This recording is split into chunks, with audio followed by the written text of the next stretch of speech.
Está claro del punto de partida cuál es, ¿verdad? El punto de partida es es 4 años con promedio de 97% renovables. Después se complicó un poquito, pero en principio tenemos una matriz de producción de energía eléctrica descarbonizada, de los muy pocos países del mundo que la tienen.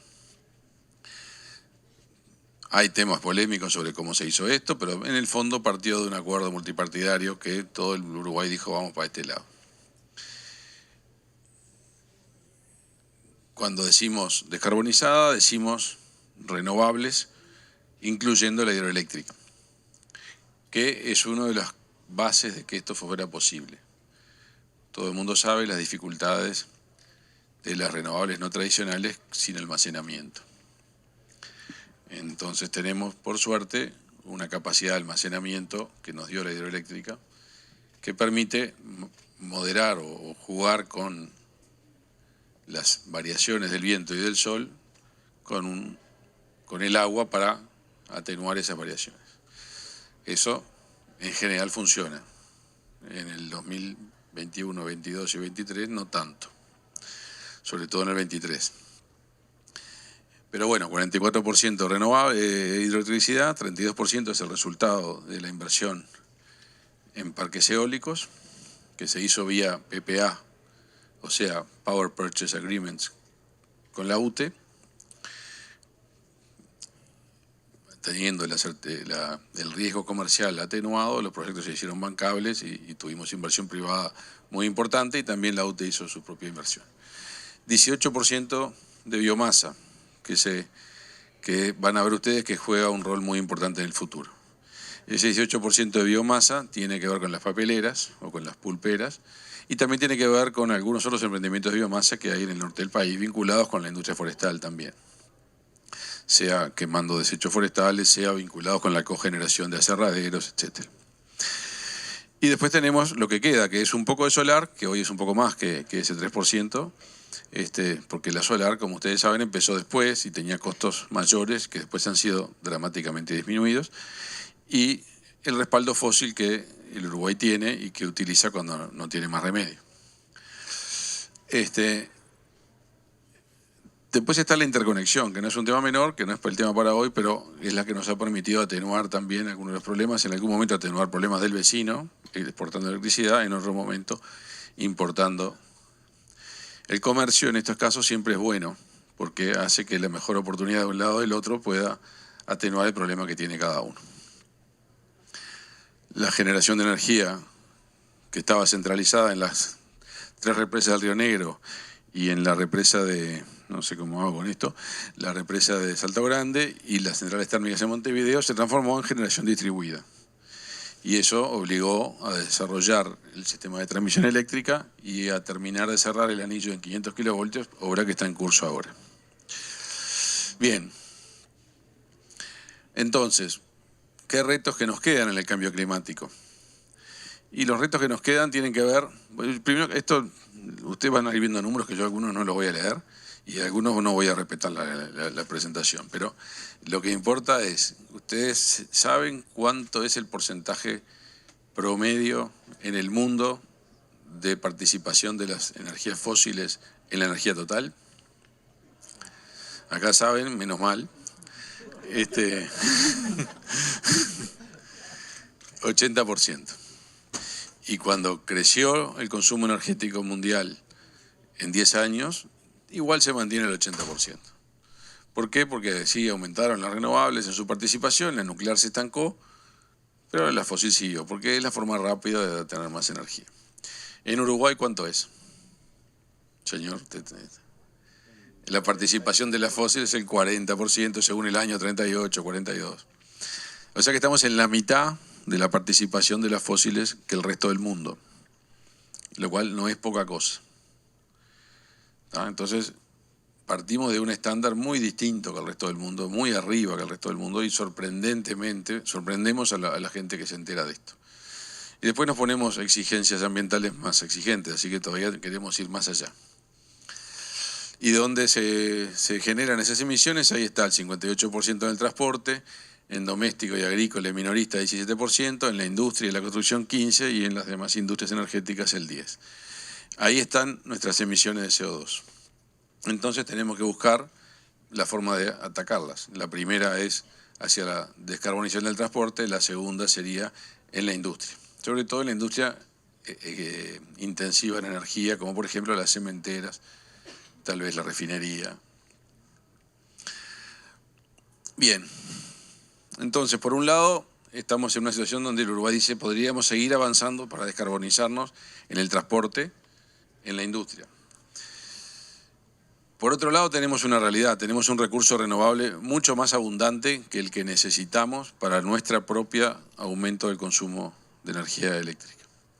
Cuando digo mucho más abundante quiere decir 20 veces más abundante. O sea, si hoy tenemos 2 gigavatios de energía renovable no tradicional instalado, podríamos instalar de nivel 1, no sé cómo se prende el láser acá, pero bueno, me sabotean como siempre. No sé, no entendí. Perdón, qué papelón. Bueno, ya está. Tenemos el recurso eólico, ahí está pintado, la zona que tiene nivel 1, es el azul oscuro, son 30 gigavatios de potenciales. Si seguimos a la zona de nivel 2, ya tenemos otros 50 gigavatios potenciales, o sea, muchísimo más que lo que vamos a necesitar. Y si miramos el solar, el recurso solar pasa lo mismo. Tenemos un nivel 1 con 60 gigavatios potenciales, un nivel 2 con 115 gigavatios. Y esto sin tomar en cuenta el offshore, que son otros 275 gigavatios potenciales. O sea que tenemos una capacidad de generar energía renovable infinitamente superior a lo que vamos a necesitar en nuestro mercado doméstico. Entonces sale enseguida la oportunidad del hidrógeno verde.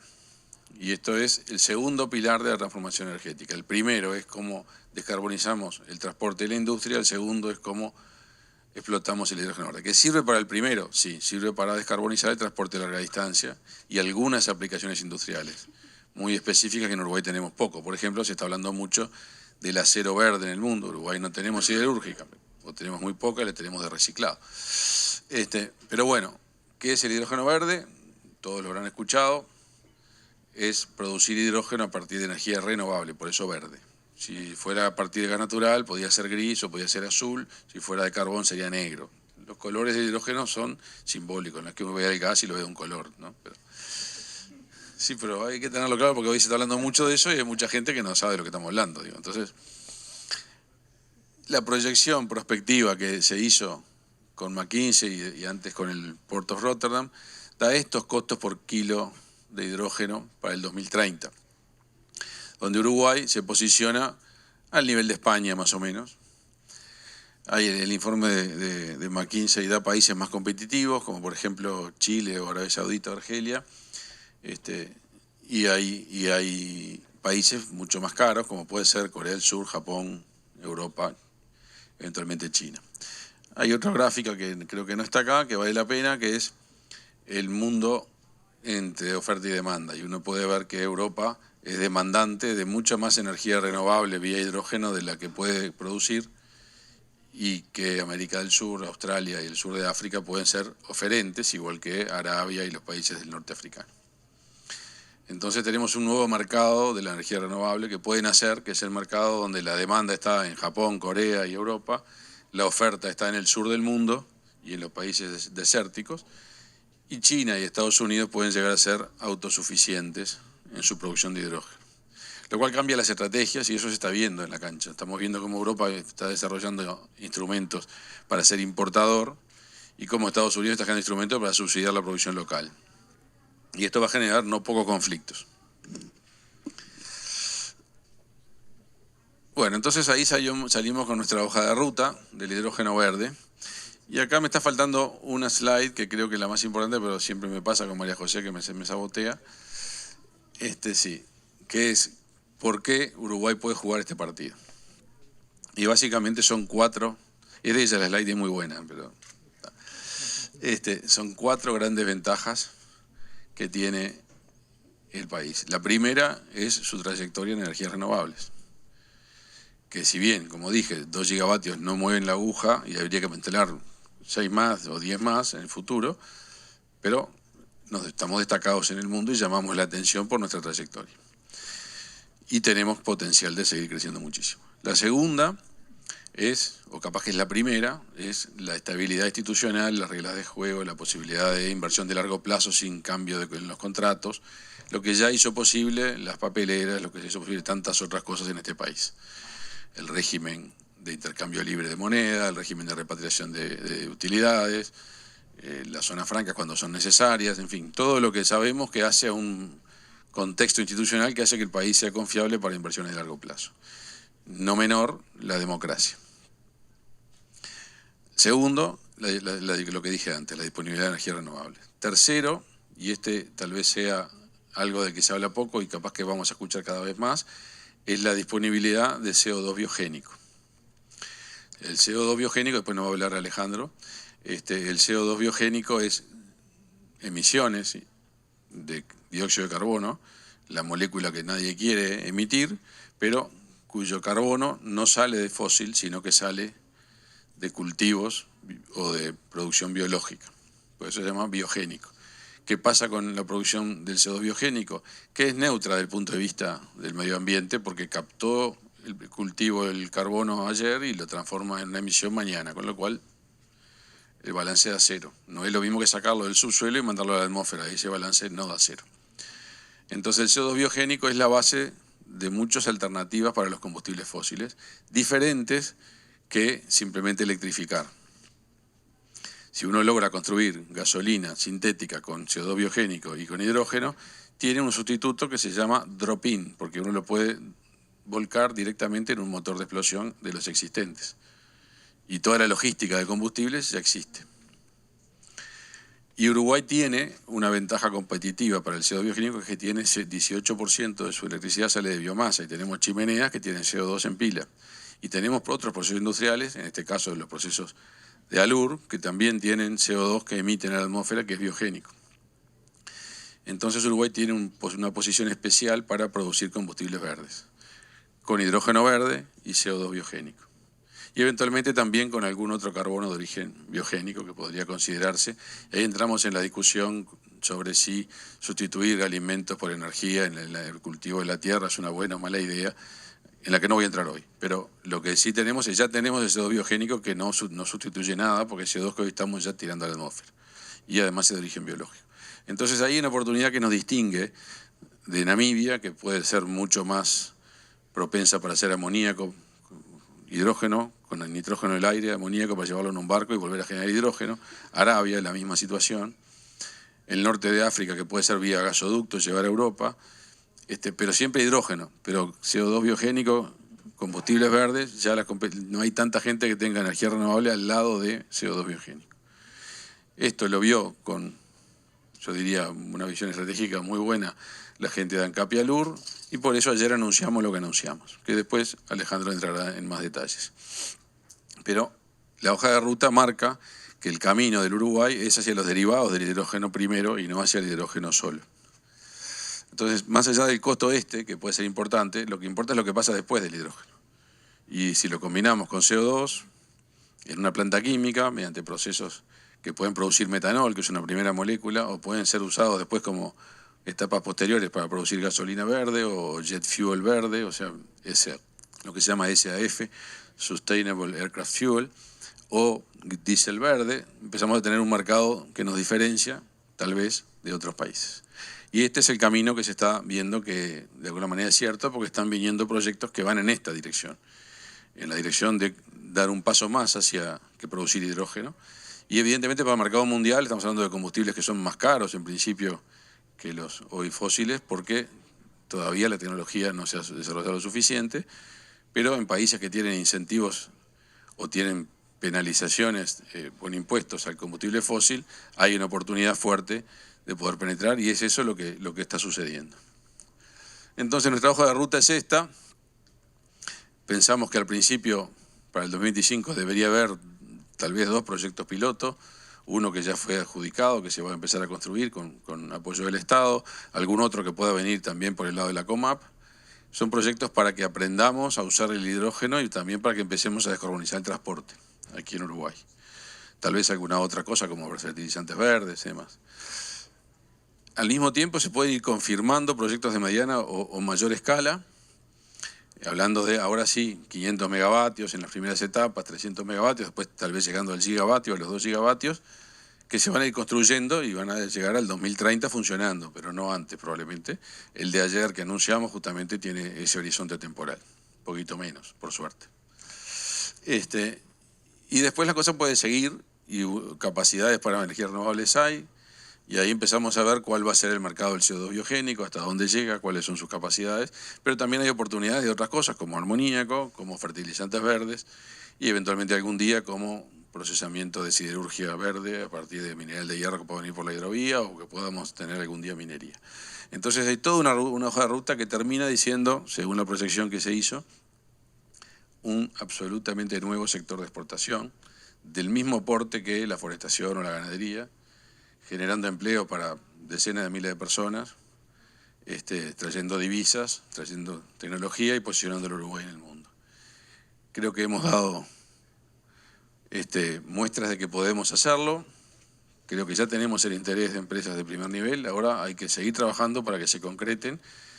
Va a haber, por supuesto, muchas discusiones. Va a haber que asegurar bien el tema ambiental para que no haya preocupación innecesaria de la ciudadanía. Tenemos un marco institucional que eso lo controla y lo regula. Tenemos experiencia previa en proyectos que podían incluso ser un poquito más complicados que estos. Me refiero a los de las papeleras. Y están funcionando bien. O sea que estamos optimistas de que tenemos un camino. Y todo esto se engloba en un programa del gobierno que se llama H2U, que tiene muchas patas y que está conducido por un órgano interdisciplinario, interinstitucional, donde participan, además del Ministerio de Industria, del Ministerio de Economía, del Ministerio de Ambiente, también participan las empresas públicas vinculadas al sector, y también la ANI, el LATU, la URSEA, etc. Ese grupo contó con apoyo del Banco Interamericano de Desarrollo, desarrolló los primeros estudios técnicos que dieron lugar a estos datos que ustedes vieron, por supuesto que están publicados en la web en hidrogenoverde.uy, y creo que podemos decir a partir de ayer que empiezan a dar frutos reales. Y en esto hay un rol para jugar muy importante por ANCAP, pero ese rol no, y esto es muy importante, nosotros estamos apostando a la inversión privada en este sector.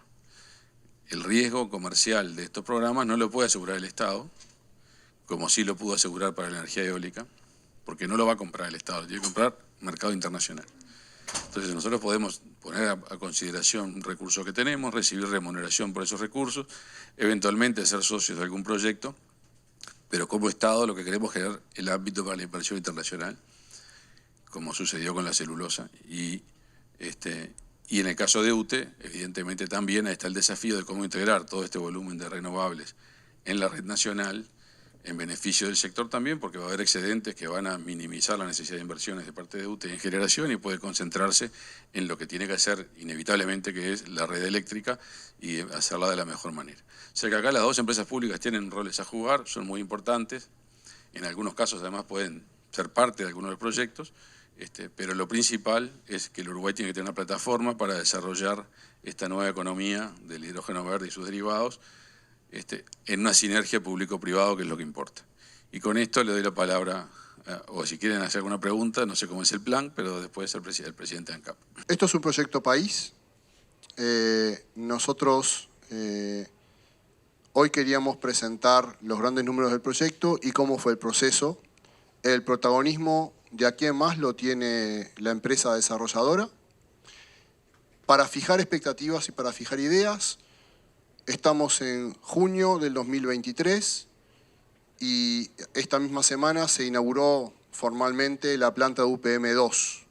El estado en el cual estamos hoy en este proyecto es el mismo que tenía UPM-2 allá por el 2018. ¿Sí? No seamos ansiosos, sepamos manejar las expectativas. Todos tenemos que estar atrás de este proyecto, como decíamos con Ignacio recién. Este es el proyecto elegido en primer lugar. Tenemos otro proyecto, pero también tenemos el proyecto de HBO, también tenemos el proyecto en el mar y también tenemos desafíos en la conversión de la refinería. Como dije hace un rato, ANCAP trabaja en el presente, pero también piensa en el corto, mediano y largo plazo. Esto es una sensación de continuidad. Estamos alineados con la estrategia climática de largo plazo. Eso quiere decir que nos estamos preparando para que la refinería no sea como la conocemos en el 2050. El año pasado en este mismo lugar, en este mismo evento, anunciábamos que ANCAP había registrado en sus balances contables la remediación ambiental de la refinería. Esto es un continuo, esto es un flujo continuo de cosas que van todas alineadas en esa estrategia de esos 4 grandes pilares que teníamos. Antes de darle la palabra al ministro Bouvier para cerrar, quiero destacar la presencia del director Iglesias y del director Charamelo, que están hoy con nosotros. Charamelo, a media máquina, está bastante enfermo, hizo el esfuerzo por venir acá. Bueno, Vicente más o menos también estaba medio embromadito también en los últimos meses. Tenemos al directorio decaído hoy. El vicepresidente está de viaje en Europa por cuestiones oficiales. Lo primero es que obviamente como ministro de Ambiente no somos ajenos en este tema. Venimos trabajando hace tiempo juntos, vamos a tener que seguir trabajando juntos, sobre todo en este activo que tiene el país, que no se da mucho en el resto del mundo, que es que las actividades productivas, las actividades industriales y las actividades y lo que tiene que ver con el medio ambiente, tenemos el mismo objetivo. Parecía que fueran intereses contrapuestos. En otros países pasa eso, acá no. Acá trabajamos juntos, discutimos algunas cosas, sí, sin lugar a dudas, pero siempre llegamos a un acuerdo y a la vista están los proyectos que ocurrieron en el país, el último que tenemos, UPM2 y demás, en el cual, sin lugar a dudas, transitamos sin muchos inconvenientes y obtuvimos un muy buen resultado. Yo simplemente agradecerle a ANCAP por esas ideas innovadoras que siempre nos pone y que van en políticas sostenibles, que indudablemente colaboran mucho con lo que es el cometido de nuestro ministerio. Y agradecerles el nivel técnico de esta charla que jerarquizó esta expo, a la cual los invito a que recorran. Es una experiencia muy linda, tenemos muchos emprendimientos de pymes, así que bueno, los invito a que recorran, que se involucren en el tema, que entre todos tomemos conciencia que la única forma de cambiar esto es entre todos. Así que bueno, simplemente eso. Muchísimas gracias por estar.